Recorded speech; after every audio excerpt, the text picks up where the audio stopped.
حافظ صاحب، اس میں یہ جو نکاح ہیں ان کے انداز طریقہ کار دو ہیں، نام بھی دو ہیں، لیکن دونوں میں جو وجہ حرمت ہے وہ ایک ہی ہے۔ سب سے پہلے نکاح متع کی بات کریں۔ متع کا مطلب ہے فائدہ اٹھانا، اور اس نکاح کا مقصد یہ ہوتا ہے کہ چند دنوں کے لیے، چند مہینوں کے لیے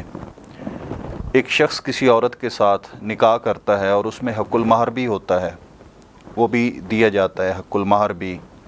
اور دیگر اس کے سارے لوازمات نکاح کے پورے کیے جاتے ہیں۔ صرف ایک چیز اس میں جو اس کو حرام کرتی ہے وہ یہ ہوتی ہے کہ اس میں ایک مدت کا تعین ہوتا ہے، اور اس کی دو صورتیں، یا تو وہ مدت ظاہراً بیان کر دی جائے یا پھر ظاہراً بیان نہ ہو، نیت اور ارادے میں موجود ہو، چاہے وہ ارادہ عورت کی طرف سے ہو یا وہ ارادہ مرد کی طرف سے ہو۔ تو جب محدود مدت کے لیے یہ نکاح ہوگا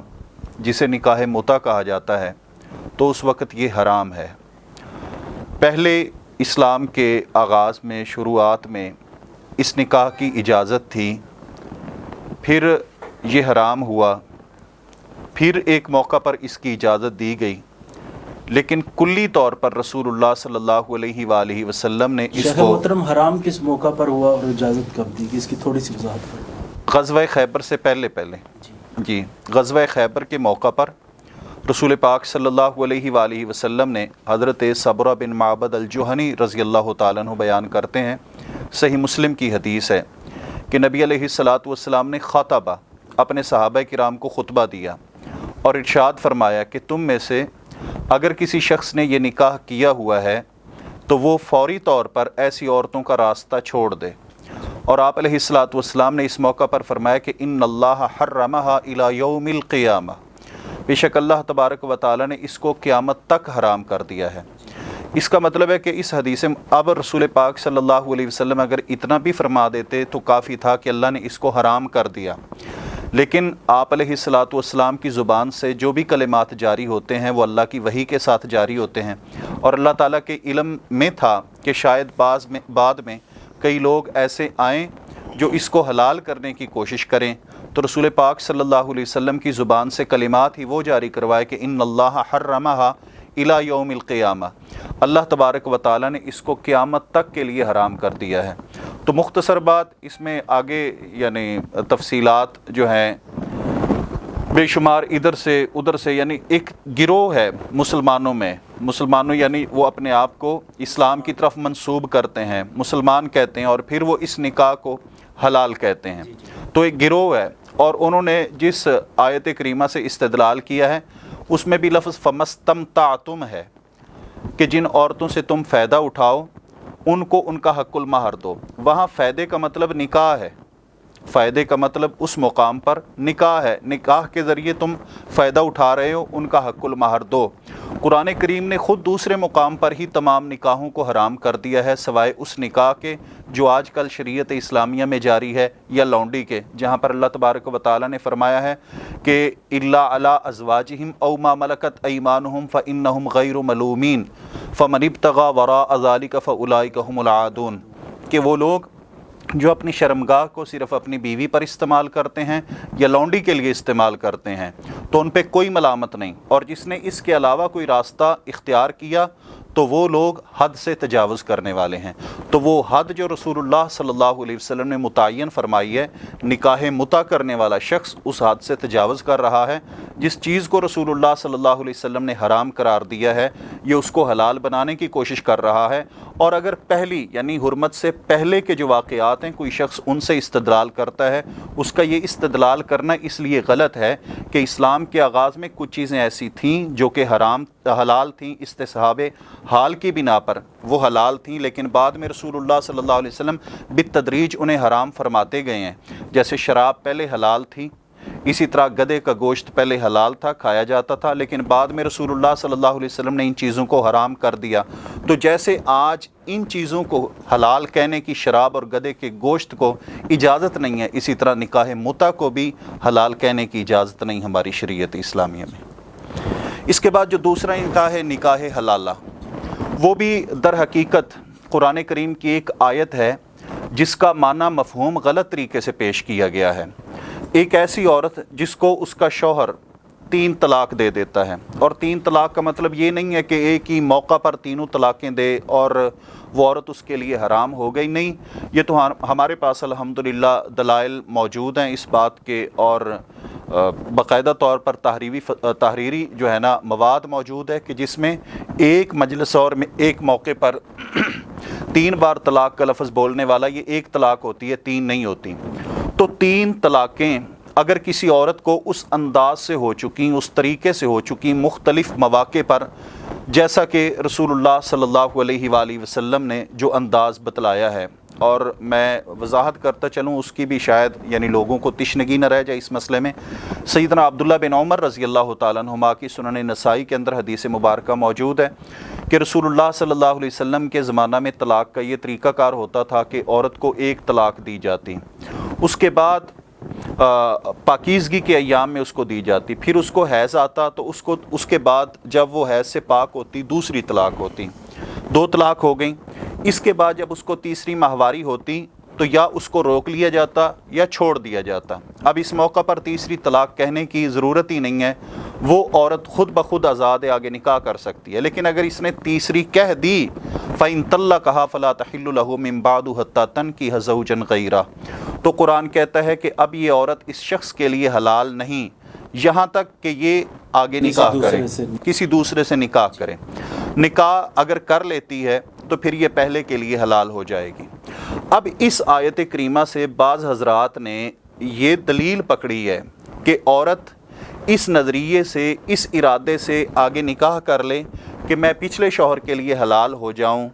یا کوئی شخص اس کے ساتھ نکاح کرے کہ میں اس کو پچھلے شوہر کے لیے حلال کر دوں تو یہ جائز ہے۔ ہم کہتے ہیں کہ یہ جائز نہیں ہے، یہ حرام ہے۔ رسول اللہ صلی اللہ علیہ وآلہ وسلم نے فرمایا، یعنی جو پروگرام کے تحت نکاح کیا جاتا ہے، اور اس میں بھی وجہ حرمت وہی ہے کیا کہ مدت آ جاتی ہے نا، جیسے نکاح مدعا میں ایک مدت آ گئی ہے کہ یہ مخصوص وقت کے لیے ہے، ایسے یہاں پر نکاح حلالہ میں بھی ایک مدت آ گئی ہے، چاہے اس کا اظہار کیا جائے یا اس کی نیت کی جائے، ارادہ ہو، انما الاعمال بالنیات، چاہے ارادہ ہو اظہار نہ بھی ہو تو یہ بھی حرام ہو جائے گا، کیونکہ رسول اللہ صلی اللہ علیہ وسلم نے فرمایا الا اخبرکم بالتیس المستعار، سنن ابن ماجہ کی حدیث مبارکہ ہے، آپ صلی اللہ علیہ وسلم فرماتے ہیں کیا تمہیں میں کرائے کے سانڈ کی خبر نہ دوں؟ تو صحابہ کرام نے فرمایا کیوں نہیں اللہ کے رسول صلی اللہ علیہ وسلم؟ آپ نے فرمایا هو المحلل، وہ کرائے کا سانڈ کون ہے؟ حلالہ کرنے والا ہے۔ پھر رسول اللہ صلی اللہ علیہ وسلم کی حدیث مبارکہ مسند احمد میں موجود ہے، آپ صلی اللہ علیہ وسلم فرماتے ہیں کہ لعن اللہ المحلل والمحللہ، اللہ تبارک و تعالی لعنت کرے حلالہ کرنے والے پر اور کرانے والے پر۔ شیخ محترم، یہاں پہ کچھ لوگ کہتے ہیں اس لعنت کا معنی لعنت نہیں بلکہ رحمت ہے۔ جی میں وہ بھی آپ کو عرض کرتا ہوں کہ اگر اس کا معنی رحمت ہے، یعنی اللہ تبارک و تعالیٰ اس بندے پر رحمت کرے، نعوذ باللہ من ذالک، تو پھر اس کو تیسے مستعار نہیں بننا چاہیے تھا، اس کے لیے اتنی قبیح تشبیہ رسول اللہ صلی اللہ علیہ وسلم بیان نہ فرماتے۔ اور اس کی مزید وضاحت سیدنا عمر رضی اللہ تعالیٰ عنہ کے عمل سے ہمیں ملتی ہے کہ لعنت بمعنی رحمت کیا ہے یا کس معنی میں ہے۔ سیدنا عمر رضی اللہ تعالیٰ عنہ فرماتے ہیں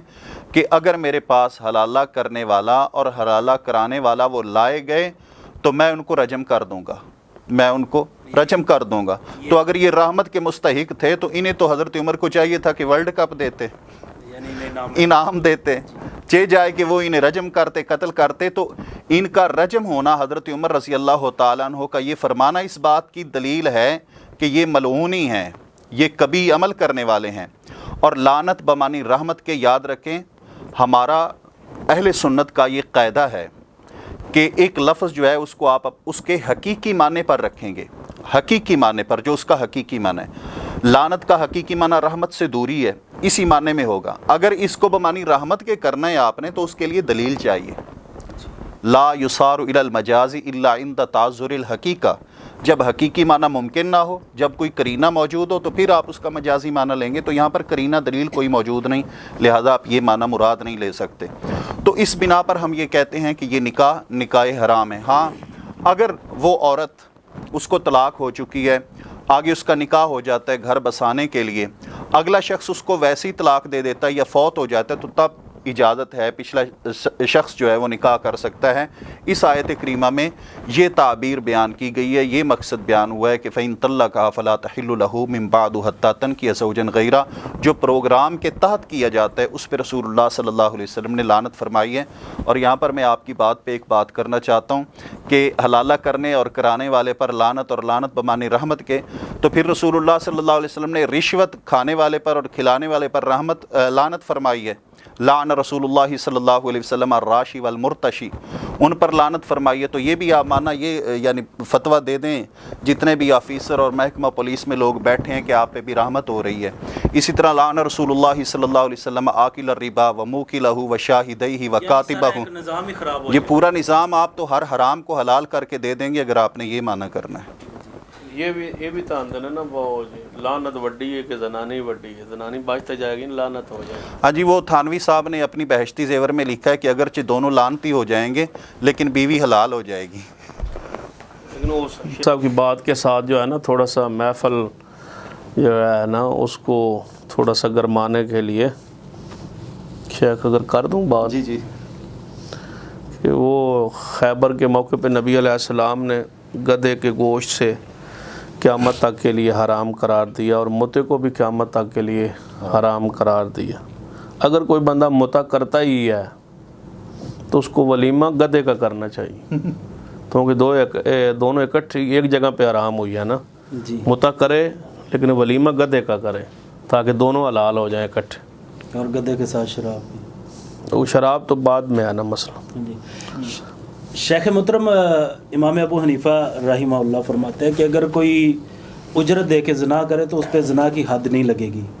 تو ایک مولوی صاحب اس کے دفاع میں کہتے ہیں وہ جو اجرت دیا ہو سکتا ہے وہ حق مہر دیا ہو، اس کی تھوڑی سی وضاحت کر دے، کیا یہ درست ہے؟ نبی علیہ الصلوۃ والسلام کی وہ حدیث ہے جس میں نہا رسول اللہ صلی اللہ علیہ وسلم عن حلوان الکاہل وعن مہر البغیش، رسول اکرم صلی اللہ علیہ وسلم نے جو کاہن ہے اس کی شیرینی، جو اس کو تحفہ ہدیہ دیا جاتا ہے، جو علم غیب کے دعوے کرتا ہے، اس سے آپ صلی اللہ علیہ وسلم نے منع فرمایا۔ وعن مہر البغیجی، اور رسول اللہ صلی اللہ علیہ وسلم نے زانیہ عورت کی جو کمائی اور اجرت ہے اس سے منع فرمایا، یعنی اس کو وہ لینا منع فرمایا ہے رسول پاک صلی اللہ علیہ وآلہ وسلم نے۔ تو جب سرے سے بنیاد، یعنی یہاں پر زانیہ عورت کو جو اجرت دی جائے گی، چاہے اس کا نام آپ مہر رکھ لیں، حق المہر رکھ لیں یا جو رکھ لیں، جب بنیاد ہی حرام ہے، یعنی یہ نکاح متے کی ایک صورت ہے نا، جب بنیاد ہی حرام ہے تو اس کو جس انداز میں بھی دی جائے وہ حرام ہے۔ اور دوسری بات ہے کہ حق المہر تو نکاح میں ہوتا ہے، جہاں پر نکاح کی تمام شرائط قواعد پائے جاتے ہیں، عورت کا ولی ہوتا ہے، اس میں گواہ موجود ہوتے ہیں، اس کی تشہیر ہوتی ہے، تو ایک جز ہے وہاں پر حق المہر، جس کا بھی تعین ہوتا ہے، ان کا ابد الاباد کے لیے ایک دوسرے کے ساتھ رہنے کا پلان ہوتا ہے، تو وہاں حق المہر ہے۔